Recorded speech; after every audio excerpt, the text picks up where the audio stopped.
tayong pag-normal. Alam niyo mga minamahal, hallelujah, sabi ko po sa doktor, kaya po yan.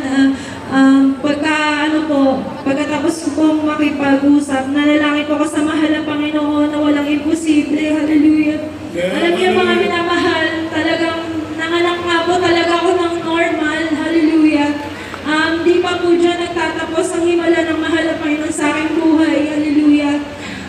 Paglabas ko ng aking beloved baby, na-diagnose naman po siya na meron po siyang pneumonia, hallelujah.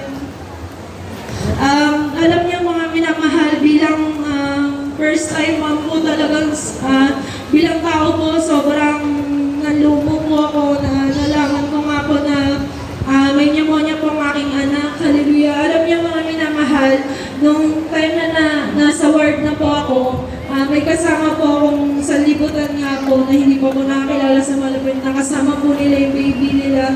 Talagang sobrang lungkot ko po mga minamahal, ngunit hindi nga po ako nawalan ng pag-asa pagkat patuloy po ako nanalangin sa ating pinakamamahal na Panginoong Hesus na alam kong maghihimala po siya sa buhay po na aking beloved son.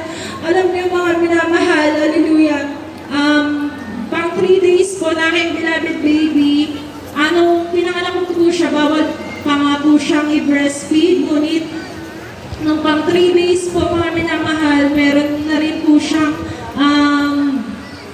oxygen po. Alam niyo mga minamahal, nung time na nung evening na po, tinawag po ako sa